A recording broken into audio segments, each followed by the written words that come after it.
अब एक काम करते हैं, इस शो की शुरुआत करेंगे और Shreya Veeru, good afternoon. Good afternoon. और टिपिकल एक्सपायरी डे मार्केट के लिए अगर आप देखें, पूरा दिन मार्केट ने एक रेंज में बिताया, लेकिन एक अच्छी चीज़ जो की इस बीच में, चाहे निफ्टी हो या बैंक निफ्टी, दोनों ने उस बाय जोन का रिस्पेक्ट किया और वहाँ से एक अच्छा मूव दिखाया और दोनों इंडेक्स अब एक्चुअली देखें अगर आप तो डे हाई पर है। हालांकि दोनों तरफ के मूव्स मिले।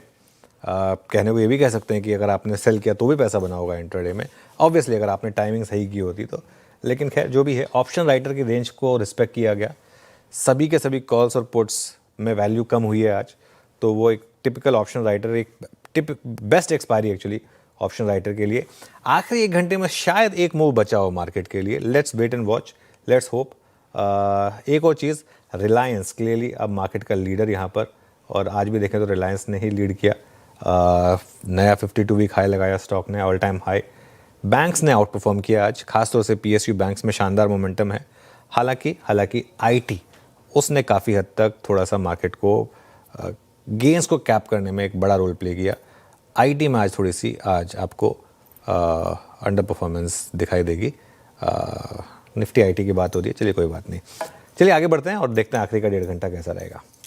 बिल्कुल, आखिरी का 1.5 घंटा अब कैसा रहेगा वो हम देखेंगे। लेकिन आज क्लियरली जैसा कि आपने मेंशन किया, दोनों तरफ की ट्रेड मिली है, वोलेटिलिटी थी मार्केट में, लेकिन ब्रेथ ठीक है मार्केट की, क्योंकि मिड कैप और स्मॉल कैप में बाइंग नजर आई और रियल्टी पीएसयू बैंक्स ने तो साथ दिया ही। लेकिन बड़ा सवाल अब ये कि जिस तरीके से मार्केट ने आज दोनों तरफ के ट्रेड्स दिए हैं, ये किस ओर संकेत कर रहे हैं? अब नेक्स्ट क्या लग रहा है आपको? मार्केट पे लेवल्स कौन से इंपॉर्टेंट होंगे और कौन सा लेवल इंपॉर्टेंट है क्लोजिंग के तौर पर, जहां से आपको और कन्विक्शन बनती हुई नजर आएगी बाजार में? बिल्कुल। देखिए श्रेया, एक चीज़ मैं आपको बताऊं, 25,800 के ऊपर ट्रेंड इंटैक्ट है। ट्रेंड में कोई गड़बड़ नहीं है जब तक आप 25,800 के ऊपर हैं। हाँ, 26,000 के ऊपर अगर आप बंद हो गए तो मुझे लग रहा है कि फिर मार्केट में थोड़ा सा कॉन्फिडेंस वापस लौटेगा। इस मार्केट में क्या है कि इंट्राडे में दोनों तरफ के मौके हैं, लेकिन पोजिशनली मेरा ये मानना है कि आप लॉन्ग रहें और डिप्स में पोजीशंस को और ऐड करें, तो वो मेरे ख्याल से एक आपके लिए एक अच्छी अप्रोच रहेगी। जहाँ तक निफ्टी की बात है, देखिए आज का लो है 25,925, तो 25,900 से 25,950 जो आज सुबह हमारा बाय जोन भी था, वो आपके लिए एक सपोर्ट का काम करेगा। और आज 26,050 तक तो नहीं गए हम, लेकिन ऑप्शन राइटर के हिसाब से 26,050 से 26,100 ये एक थोड़ा सा एक रेजिस्टेंस जोन है। बैंक निफ्टी में आज सुबह एक बहुत शानदार ट्रेड मिली, अगर आप देखें तो जो कोलैप्स हुआ उसके बाद बैंक निफ्टी एक ब्यूटीफुल रेंज में आया, 58,700 से 800 की रेंज में, वहाँ से घूमा। 58,500 से 700 का सपोर्ट है आपका आज के लो के जस्ट नीचे, और रेजिस्टेंस जो है श्रेया हायर लेवल पर वो आपको मिलेगी करीब 59,200 से लेकर करीब 59,400 तक के बीच में। बिल्कुल, तो ये लेवल्स इंपॉर्टेंट है निफ्टी और बैंक निफ्टी के लिए। लेकिन सुबह जो बताया गया था वही रणनीति, स्ट्रैटेजी सटीक पड़ी है। आइए एक बार सुनते फिर से क्या स्ट्रैटेजी की बात हुई थी निफ्टी और बैंक निफ्टी पर। ऑप्शन राइटर फंसा तो आपको एक बहुत शानदार ट्रेड मिलेगी, वरना आपको उस रेंज को बेसिकली रिस्पेक्ट देना है। और वो रेंज क्या है? बेसिक रेंज जो है ऑप्शन राइटर की 25,820 से लेकर 26,100, चाहे तो उसको इवन आउट कर दें 25,800 से 26,100। 25,875 से 25,950 का जो जोन है, अगर फ्लैट खुले तो वहाँ पर भी, और थोड़ा और नीचे आए वहाँ तक आप लॉन्ग पोजीशन वाया ऑप्शंस करें, ऑब्वियसली भले नेक्स्ट वीक के ऑप्शंस लें, और 25,800 का एक स्टॉप लॉस रखें।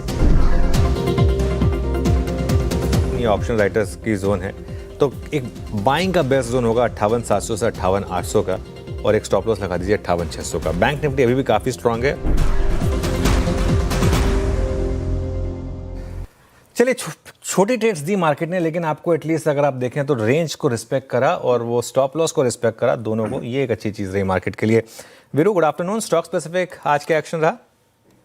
बिल्कुल अनुज, देखिए स्टॉक स्पेसिफिक हो जाए तो मैं with this time disclaimer channel का स्वामित्व प्रबंधन रिलायंस होल्ड करते हैं। रिलायंस ये अनुज राइट फ्रॉम द फर्स्ट टिक जो इसने टेंडेमा क्रिएट किया, और जो ऑप्शन स्टैट्स हैं, जो फ्यूचर्स की बाइंग है, और एक और चीज़ जो रोल ओवर है, आई मीन इतनी कमांडिंग पोजीशन में ये स्टॉक विद आई थिंक वो जो रिपोर्ट का जिसका उल्लेख हुआ था अनुज, आज आप जरा बिल्डअप देखिए स्टिल नवंबर में, हालांकि ये पोजीशन स्क्वायर ऑफ हो जाएंगी, but look at December futures, आज 12% ओआई बिल्डअप हुआ, 1.14 4 करोड़ शेयर जुड़े हैं।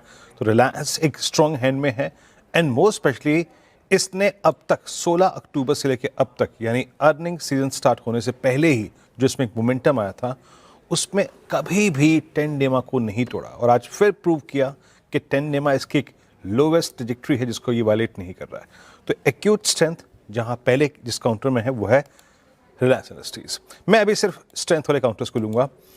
एक और चीज़ नज़र आ रही है, एक और स्टॉक जो अपने ऑल टाइम हाई को कैप्चर करने के लिए, स्ट्राइक करने के लिए, उसको क्रॉस करने के लिए बड़ा छटपटा सा रहा है, दैट्स हीरो मोटोकॉर्प। लिखा है ये डायरेक्टर साहब स्क्रीन पे, सितंबर 2024 का जो हाई था, जो इसके करियर का हाई भी है अनुज, जिस प्रकार के रोलोवर्स हैं, इस कार्यक्रम में चर्चा काफ़ी हुई है, हम बात काफ़ी पहले से भी कर रहे थे इस स्टॉक पे। 6068 पे डे हाई पे ट्रेड करता हुआ 87 रुपये ऊपर है। 90% rollovers with improved rollover cost. दिसंबर फ्यूचर्स में 3-3.25 लाख शेयर का बिल्डअप हुआ, एक हीरो मोटोकॉर्प। और मेरे ख्याल से मैं अगर एक बैंक का जिक्र ना करूं तो ये बेमानी होगी, that's AU small finance bank 1.5% ऊपर। एक तो इसका राइजिंग ट्रेंड है ही, कोई दो राय नहीं है। एग्रेसिव ये मार्च 2025 के बाद हो गया था, बट एक और चीज़ हो रही है, अगर आप इसके चार्ट्स को बहुत बारीकी से देखें, पूरे इस 5 साल की साइकिल जिसमें मैं फरवरी 2020 से लेकर आज का प्राइस ले रहा हूं अनुज, मल्टीपल करीब 9 स्विंग हाइज हैं इस 5 साल की।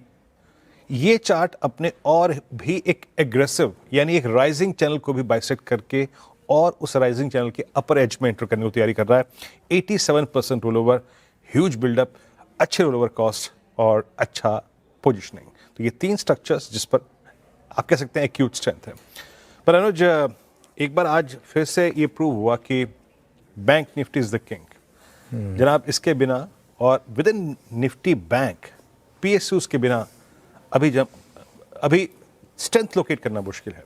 एंड स्पेशली ये जो तेजी है अनुज, क्लोजर टू पॉलिसी, इसके मीनिंग क्या है? वीरो, इसके सिंपल एक ही मीनिंग है कि मार्केट अभी एक्सपेक्ट कर रहा है कि अगला जो क्यू है वो रेट कट है और वो बहुत दूर नहीं है, यहाँ से अब 10 ही दिन दूर है। देखिए हमारी मार्केट क्या है ना, हमारी मार्केट उस बच्चे की तरह है जिसको आपको कुछ ना कुछ खिलौना पकड़ाना पड़ता है और वो काम हमारा है, क्योंकि अब हमारे पास भी बहुत ज़्यादा कुछ बात करने को है नहीं। Earning season over, election over, trade deal अब तक हुई नहीं, तो अब हम बात क्या करेंगे रोज़ रोज़। तो लेकिन जोक्स असाइड, क्लियरली मार्केट का टेक्सचर आपको बता रहा है जिस तरीके से। और पीएसयू बैंकों पर वीरो हम कितना बुलिश रहे हैं आपको पता ही है। पीएसयू बैंक्स और टीयर 2 बैंक्स, इन पर हम काफ़ी बुलिश रहे हैं, लगातार बात हुई है कि इन पर आप अपना पॉजिटिव व्यू बना के रखें। तो आई थिंक ये एक चीज़ और आपको बता रही है कि ये गो टू पॉकेट है मार्केट की।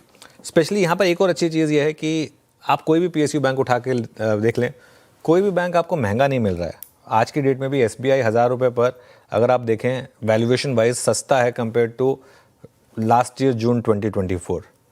ऐसा आप बहुत सेक्टर्स के बारे में, बहुत स्टॉक्स के बारे में नहीं कह पाएंगे, लेकिन एसबीआई के केस में आप ये कह सकते हैं। और देखिए किस तरीके से तेज़ी से भाग रहा है बाय द वे स्टॉक। तो I think it's a combination of all of this. लेकिन जो सबसे ऊपर, जो सबसे बड़ी ओवर आर्चिंग थीम है वो मेरे ख्याल से है रेट कट की एक्सपेक्टेशन। चलिए श्रेय, कार्यक्रम को आगे बढ़ाएं।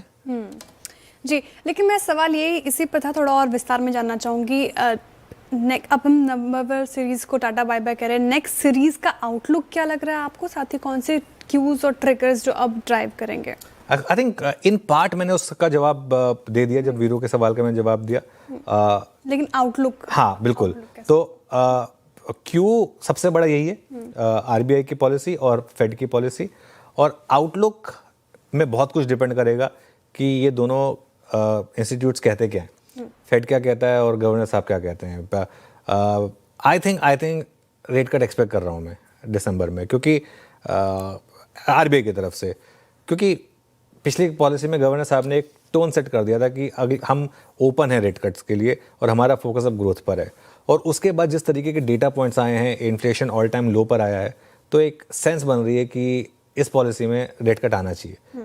और अगर वो आया तो मुझे लग रहा है कि वो वाकई में एक और बड़ा क्यू होगा। वो जब हमने बात की थी बैंक निफ्टी में 60,000 तक का रास्ता खुला है, बड़ा टारगेट 60,000 का है। आई थिंक वो ओपन हो जाएगा फिर, अगर उसके लिए मुझे लग रहा है कि वो रेट कट की ज़रूरत है, तो ये आई थिंक होगा। और आउटलुक मेरा पॉजिटिव है इस दिसंबर सीरीज़ को लेकर। दिसंबर सीरीज़ में एफआईज भी छुट्टी पर जाते हैं, तो उनकी तरफ से थोड़ा सा सेलिंग इंटेंसिटी भी, आप हंस रही हैं लेकिन ये फैक्ट है, थोड़ा सा सेलिंग इंटेंसिटी भी कम हो जाएगी, तो थोड़ा सा वहाँ से भी हमको रिलीफ मिलेगा। वैसे ही उनकी सेलिंग इंटेंसिटी थोड़ी तो कम हुई है, लेकिन और कम हो जानी चाहिए होपफुली।